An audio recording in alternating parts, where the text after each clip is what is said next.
Hello guys, जैसा कि आप जानते हैं मैं इम्पॉसिबल इनक्यूरेबल बीमारियों के बारे में ही बात करता हूँ।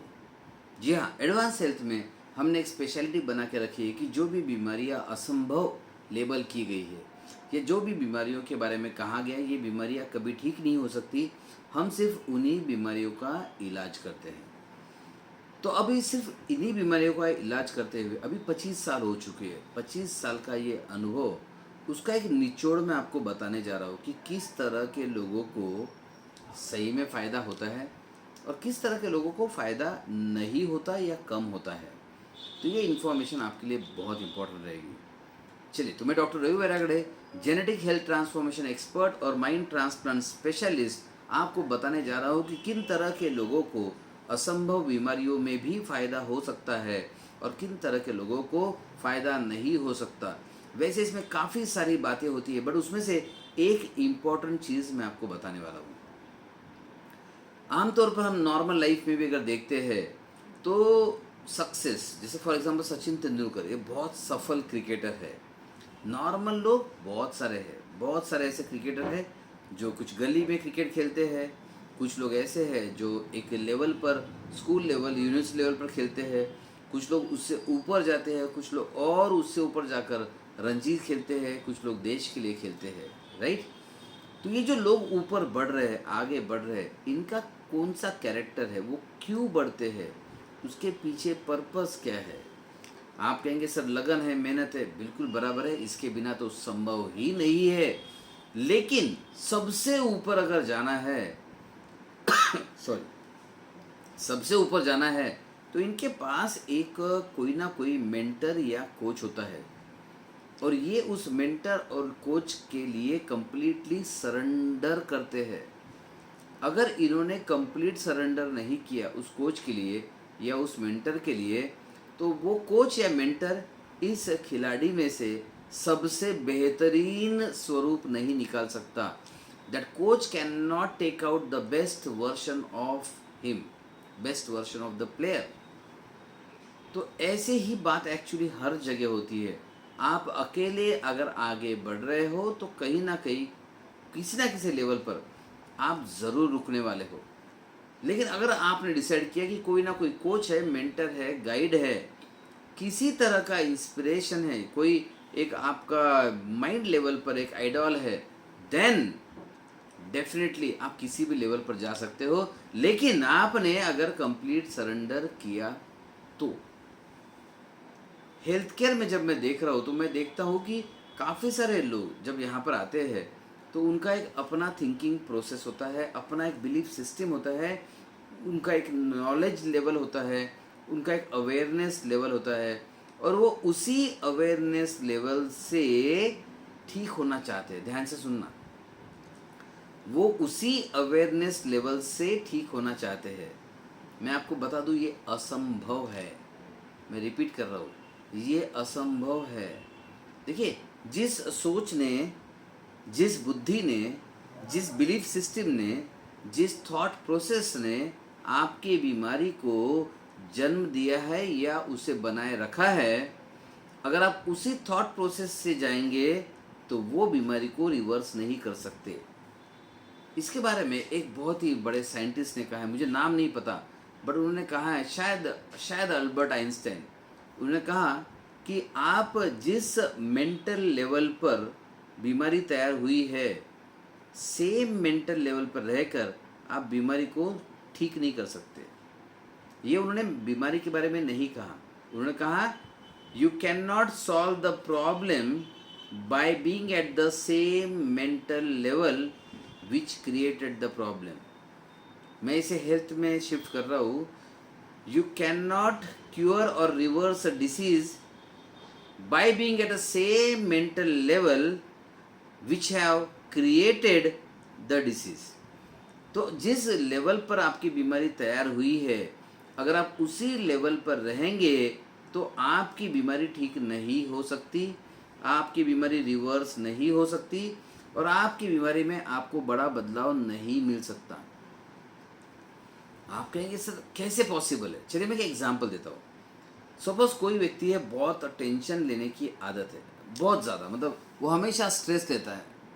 अगर उसे बहुत सारी टेंशन लेने की आदत है और ये हमेशा की आदत है, तो क्या लगता है इसका ब्लड प्रेशर जो टेंशन से लिंक है, टेंशन लेने की आदत है, बीपी बढ़ गया, टेंशन लेने की आदत है, बीपी बढ़ गया। अब ये टेंशन लेने की आदत ऐसे ही अगर रही तो क्या कभी इसका बीपी ठीक हो सकता है? आप कहेंगे सर बीपी तो वैसे भी ठीक नहीं होता। जी हाँ, सही कहा आपने। पता है क्यों ठीक नहीं होता? क्योंकि हम गोली लेते हैं बीपी को कम करने के लिए। हम इस टेंशन लेने की आदत पे काम ही कहाँ करते हैं? हम कारण पे तो काम ही नहीं करते ना। जस्ट इमेजिन करते, फिर भी ये व्यक्ति, सपोज विक्रम नाम है इसका, बहुत हाइपर टेंशन लेता है ये, मतलब हाइपर टेंशन मतलब ब्लड प्रेशर नहीं, टेंशन लेने की बहुत ज़्यादा आदत है।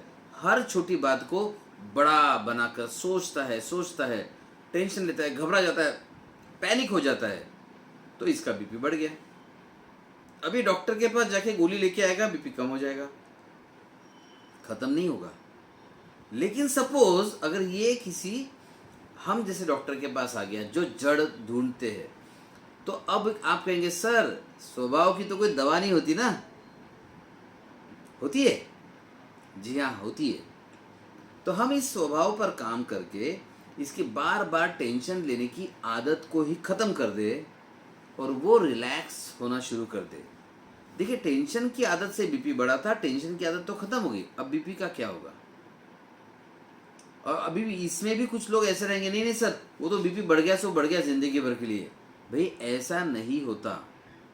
आप आज भी देख लो, जो भी बीमारी है, जिस दिन आप टेंशन में रहेंगे बीमारी बढ़ जाती है, जिस दिन आप रिलैक्स रहेंगे बीमारी कम हो जाती है। जी हाँ, चाहे वो दर्द हो, पैनक्रेटिस का दर्द हो, अंकाइलोसिस स्पॉन्डिलोसिस हो, कोई भी चीज़ हो दुनिया की, लेकिन ये आप जब माइंड से एकदम रिलैक्स होते हो, बहुत हैप्पी होते हो, सपोज आपका कोई फ्रेंड आ गया और बहुत मस्ती वाली बातें चल रही है या बहुत खुशहाल मेमोरीज याद आ गई, आपकी तकलीफ उस दिन कम हो जाती है, राइट? सो माइंड के साथ बीमारी का कनेक्शन तो बहुत मजबूत कनेक्शन है। तो अगर वो जो विक्रम है उसका हमने टेंशन लेने की आदत को ख़त्म कर दिया, तो उसका पल्स, बीपी, सब कुछ सेटल हो जाएगा। और ऐसा भी हो सकता है उसे गोली की ज़रूरत ना पड़े। अब आप कहेंगे सर सही में ऐसा संभव है? मैं आपको 100% एश्योरेंस दे रहा हूँ, ऐसा संभव है। तो अब आप कहेंगे सर फिर अगर किसी को किसी से नफरत है, सपोज अगर यहाँ पर रेखा नाम की कोई लेडी है, उसे नफरत है उसकी सहेली से जिसने उसे धोखा दिया है, लेकिन वो इतनी नफरत करती है कि इसी नफरत के चलते आज ये खुद बीमार हो गई है, इतना गुस्सा आता है इसे, इसके पेट में एसिडिटी बढ़ती है, अल्सर बन चुका है सर, एक बार अल्सर फूट भी गया, लेकिन वो गुस्सा, वो नफरत ये ख़त्म नहीं हो रही है, एसिडिटी और अल्सर ख़त्म नहीं हो रहा है। आप गोलियां लेते रहिए, कोई फ़ायदा नहीं होगा। लेकिन अगर आप माइंड पे काम करते हैं और ये गुस्सा, ये नफ़रत और वो मेमोरी को हटा देते हैं, अपने आप एसिडिटी शांत हो जाएगी। मेरे ख्याल से कोई अगर उसने बेसिक मतलब अनपढ़ भी है तो समझ जाएगा उसको कि टेंशन से अल्सर बढ़ा है, एसिडिटी बढ़ती है, बीपी बढ़ता है, टेंशन ही ख़त्म हो जाए तो ये सब कम हो जाएगा। लेकिन सर वो तो सर एलोपैथिक में तो कहते हैं ना कि सर कभी ठीक नहीं होता, क्योंकि एलोपैथिक में इधर काम नहीं होता, इधर कारणों पे काम नहीं होता ना। तो उनका कहना तो सही है, जब तक कारणों पे काम नहीं करोगे यहाँ ठीक नहीं होगा। आप एलोपैथिक में क्या कर रहे हो? तकलीफ बढ़ गई, गोली लेके उसे कम कर रहे हो, बस। क्या यही इलाज है? मैं नहीं मानता, मैं नहीं मानता इसे इलाज। ये मैनेजमेंट है, ये कंट्रोल है, डेफिनेटली कंट्रोल है, लेकिन ये इलाज नहीं है। इलाज तब कहलाएगा जब हम रूट कॉज पर मेहनत करेंगे, रूट कॉज को कंट्रोल करेंगे।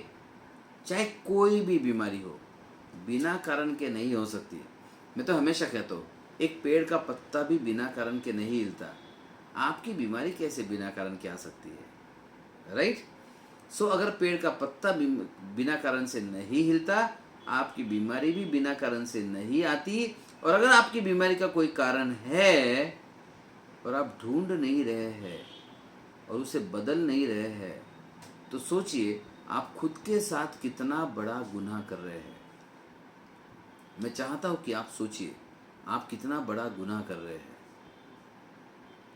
अगर अब आपको इस बीमारी को रिवर्स करना है, इस बीमारी को ठीक करना है, तो पहली कंडीशन है कि आपको अपने माइंड को छोड़ना होगा, अपने माइंडसेट को बदलना होगा, अपने बिलीफ सिस्टम को बदलना होगा। जब तक आप अपने माइंडसेट को, अपने बिलीफ सिस्टम को बदलाव नहीं करते, तब तक कोई भी चांस नहीं है कि आप बीमारी को रिवर्स करेंगे। अब सवाल ये है कि सर, आप कह रहे हैं कि इस माइंडसेट से बीमारी आई है, अब इस माइंडसेट से बीमारी जाएगी नहीं, राइट? नहीं जाएगी सर, इसलिए तो मैं कोशिश बहुत कर रहा हूँ सर, बीमारी खत्म नहीं हो रही है। नहीं जाएगी तो मैं करूँ क्या? सिंपल, जैसे क्रिकेटर किसी कोच को सरेंडर करते हैं, वैसे ही आपने किसी हेल्थ कोच को सरेंडर करना चाहिए। अपना दिमाग मत लगाइए, अपना माइंडसेट मत लगाइए, क्योंकि प्रॉब्लम जिस माइंड के लेवल पे क्रिएट हुआ है उसी माइंड के लेवल पर सॉल्व नहीं हो सकता। आपको खुद को अपग्रेड करना होगा, और खुद को अपग्रेड करने के लिए किसी ना किसी की सहायता लगेगी। इसलिए हमने हमारे ट्रीटमेंट में मेडिसिन के साथ साथ जो हम माइंड पर वर्क करते हैं उसके साथ साथ हेल्थ कोचिंग को ऐड किया है, ताकि आप अपनी ज़िंदगी में एक नई हेल्थ को क्रिएट कर सको, एक नए माइंडसेट को तैयार कर सको, एक नया खुद क्रिएट कर सको। और जब आप खुद बदल जाते हो, आपका माइंडसेट बदल जाता है, आप पूरी तरह बदल जाते हो, आपकी बीमारी के पास बदलने के अलावा कोई दूसरा मौका नहीं होता ना। This is something amazing. मैं चाहता हूँ कि आप इसे रियलाइज़ कीजिए, आप इसे समझिए कि ये कितना पावरफुल टूल हो सकता है। आपकी बीमारी रिवर्स हो सकती है, आपकी बीमारी ठीक हो सकती है, और आपकी पूरी की पूरी ज़िंदगी एक नए रूप में आपके सामने आ सकती है, और आपको एक शानदार हेल्दी भविष्य मिल सकता है। आपके परिवार को आप हेल्दी बन के मिल सकते हो, आपके बच्चों को हेल्दी पिता मिल सकते हैं, आपके पेरेंट्स को एक हेल्दी बेटा मिल सकता है। क्यों नहीं इस छोटे से काम को किया जाए, खुद के माइंडसेट को अपग्रेड करें, किसी के साथ, ऐसे व्यक्ति के साथ जुड़े जो आपको स्टेप बाय स्टेप गाइड करे कि माइंड के नेक्स्ट लेवल पे कैसे जाए, बॉडी के नेक्स्ट लेवल पर कैसे जाए, और हेल्थ के नेक्स्ट लेवल पर कैसे जाए। तो क्या आप इस विचार से सहमत है कि जिस लेवल पर प्रॉब्लम आया है उसी लेवल पर वो सॉल्व नहीं हो सकता, उससे बेहतर लेवल पर जाना पड़ेगा? और दूसरा, क्या आप उस बेहतर लेवल पर जाने के लिए किसी कोच के साथ, किसी मेंटर के साथ खुद को सरेंडर करने के लिए तैयार है, और है या नहीं है? जो भी है कमेंट में लिखिएगा, I will be very happy to answer. Thank you, bye bye and take care, bye bye.